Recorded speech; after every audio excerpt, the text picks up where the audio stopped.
So welcome to WWM Talks.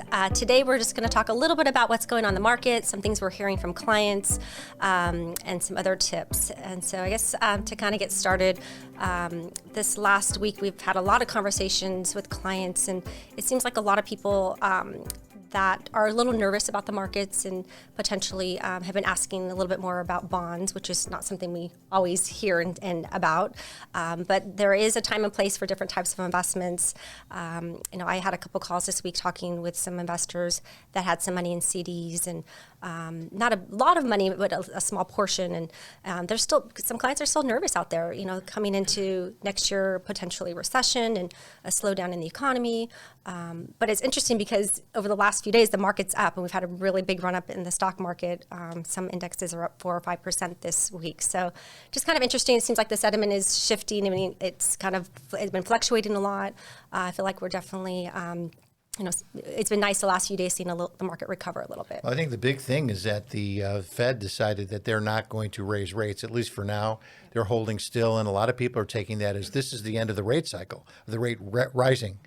So when that happens, and we've been talking about this for a long time, that we didn't know when that would happen, but when it happens, we thought that the stock market would start moving up again. And this week has been an unbelievable week. Today's Friday, November 3rd, and so it's great. But, it's funny because last week we were getting all sorts of people calling us saying that they're really worried and should they take their whole portfolio to bonds or get out of all stocks. And this is so typical of what happens at the bottom of markets.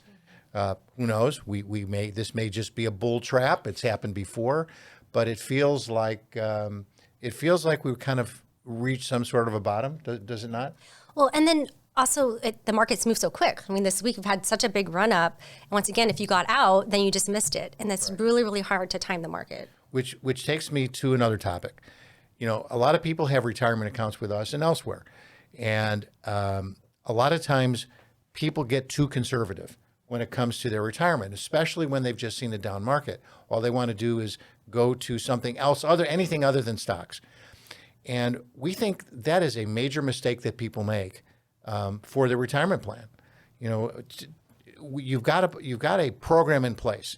Certain amount should be probably in stocks, certain amount should be in bonds, maybe there's some alternative investments, but keep the plan going. Yeah, and part of that is, people, when you retire, you need the money to last. So the money needs to last to 85, 90, 95, or if you're Steve, going to be 100. I don't know if I want to be 100, but... And so once again, making sure you have the appropriate allocation. And obviously, there's a lot of different types of investments that are out there, depending on your risk tolerance. Well, the one thing I just wanted to say about when people were telling us, and we heard a lot of this last week, that why don't we just put the money in the money market, or you put the money in a treasury bill. Some of it probably should be in those things. But the problem is that there's interest rate risk. So especially with the money market, this week the long bond went from about 5%. As of yesterday, it was at 4.6% or somewhere near that. I don't know where it is today. But that's a huge move in a short period of time. Okay? So let's say you lock in your whole portfolio at 5.5%, which you can get in a treasury bill right now. And a year from now, let's say that the interest rates are down to 4%. Are you going to want that 4%? Versus some other investments that you've taken it from that might be growing at a 7, 8, 9, 10% rate plus giving you a dividend. And that's the problem with being too short-sighted. I've talked to a lot of clients, and I've never been much of a fixed income person. That's putting that mildly. That's putting it very mildly. As a growth stock manager, I'm not so much worried about what's happening in the next 3 months. I'm always worried about what's happening in the next 18 to 24 months. And as I have said and I've written about many times, I always feel that technology is the future. And people who are looking longer term, and when I say longer term, 18 to 24 months, even 3 years, you have to be invested in some of the highest quality, dominant, most rapidly growing companies in America. And these are some of the bigger technology names which are now focusing on artificial intelligence, which are focusing on incredible software, cybersecurity. So I think that when you're looking to position your retirement, you have to be in some good stocks. Now, some of these stocks do pay dividends, some of these stocks don't pay dividends, but you need growth, and you need a lot of growth in your portfolio, because if inflation remains where it is today, which is 3% or above, and it could go even higher depending on what happens with supply chains and energy and the like, you're going to need all the horsepower you can get. And if we do get a slowing, any slowing in the economy, growth stocks sometimes will outperform simply because they have their own internal engine of growth. Well, I think you hit it on the head with inflation, though. Even right now, it's somewhere around 3.8%, I think, somewhere in that range. So 3.8% a year, think about that, it will take you about, in 10 years, you're probably double what it costs you to live. So if you're not making at least that much after taxes, and inflation, of course, you're not making anything. As a matter of fact, you actually could be losing purchasing power. And that's the reason that you don't want to just say, let's take everything out of my growth and put it into something that's fixed. Even when fixed is at 9 and 10%, which is good, you should have that. The reason it's at 9 and 10% usually is because inflation is running it really high.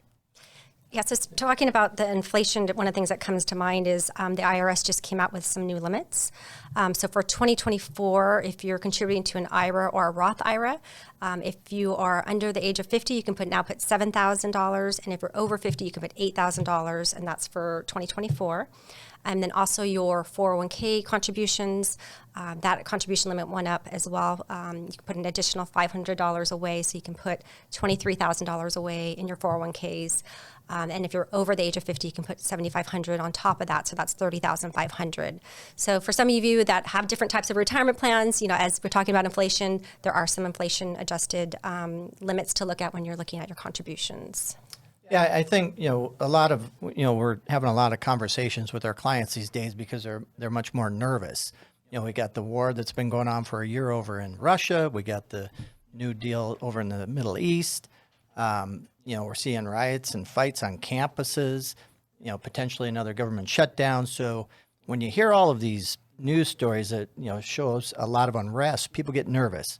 And when they get nervous, they want to get shorter term on their investments. And so, the hardest job we have is trying to keep that longer term focus with our clients. And when they get nervous, and right now with yields at 5% on the money market, it's maybe good for a little bit of the cash you have there, but still you got to keep focused on that long term. Yeah. Like Catherine said, 80, 85, 90. The money's got to keep growing, especially if inflation stays up. So for those of you who don't know who we are, we probably should have said this in the beginning, but Greg Carroll, financial advisor, Vince Stefano, financial advisor, Catherine Magana, CFP. What else are you? Managing partner. Besides managing partner, CFP, you've got some other initials, don't you? Wealth advisor. Wealth advisor. I'm Steve Wolf, and I don't know what they call me, but so the four of us here are talking from WWM Financial. And so going back to Greg, what you were sharing was, it's more the behavioral side of investing. So that's the thing that we're constantly looking at is people do get scared. We get scared. Everybody gets scared when you start seeing things happen and the emotions come into play. And that's why it's important you have a good plan in place. And once again, we're not saying you don't make adjustments as needed, but it is important to revisit and make sure what's the purpose of my money? Why am I doing this? And then we're here obviously to help you guide you through that process. But once again, the behavioral side of what we do is very, very important. Well, stocks fluctuate. And Alan Greenspan always said that when people were concerned about the market, especially back in 1987 when it went down, 21% in one day, and people were nervous and, I think they were more than nervous. I think, it was funny. I was working on Wall Street at the time, and I took a photo of my Quotron. Now, the Quotron was an old machine that we used to use to get stock quotes, but I took a picture of that at the end of the day, and I don't know what happened to it. I wish I still had it because I'd love to have put it up in my office. But anyway, stocks do fluctuate, and one has to remember that one of the greatest investment minds out there, Warren Buffett, and not being a value manager, but I do like to read what Warren Buffett has to say once in a while. He always says, hey, take advantage of major dips in the stock market. That's when you can make the most money in a longer term. Don't buy when, the market's up 25, 30% for the year. Buy when it's down 15 or 20. Walk into Nordstrom's. If there's a 50% sale, you're going to buy something.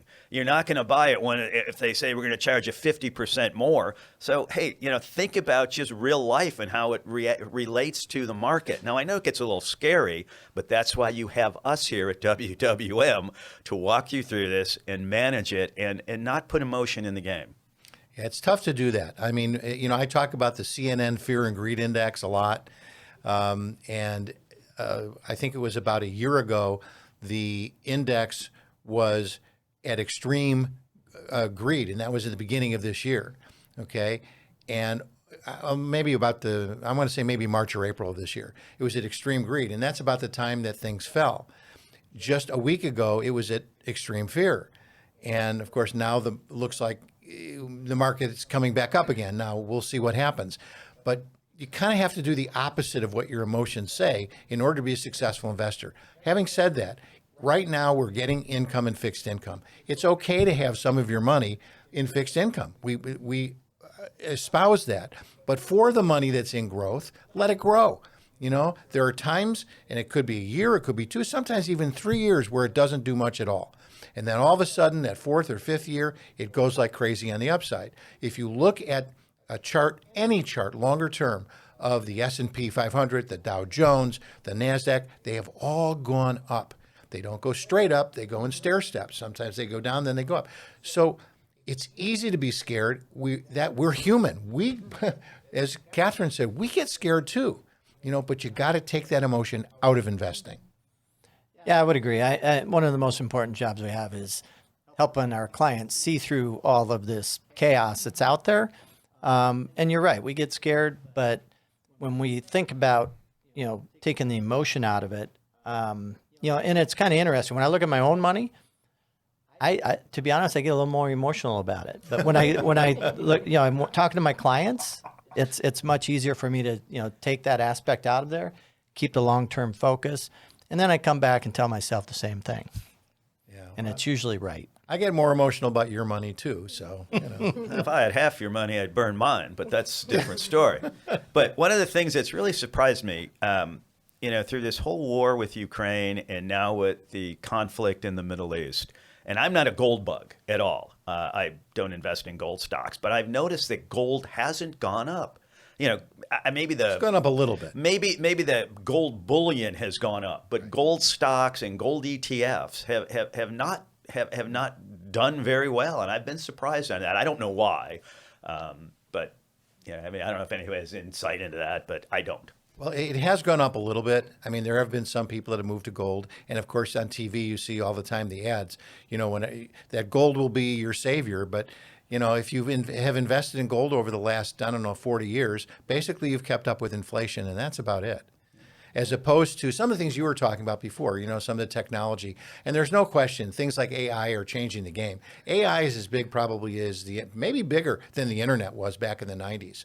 So those companies right now that can monetize AI, and there aren't that many yet. NVIDIA is one of them, and we talk about that a lot. And for compliance purposes, we're not saying you should invest in NVIDIA right now. Okay, do your homework. But those are the types of things that I think will grow a lot over the next 10 years, but it won't go straight up. It just won't, never does. Thank you, everybody, for joining us today for our WWM Talk, and we look forward to presenting to you in the future. So thank you all for joining us. Thanks. Thank you. Thank you. Please stay tuned for important regulatory disclosures. WWM Financial is an SEC-registered investment advisor. The opinions expressed in this program are for general informational purposes only and are not intended to provide specific advice or recommendations for any individual or on any specific security. It is only intended to provide education about the financial industry and how we may be able to assist. To determine which investments may be appropriate for you, consult your financial advisor prior to investing.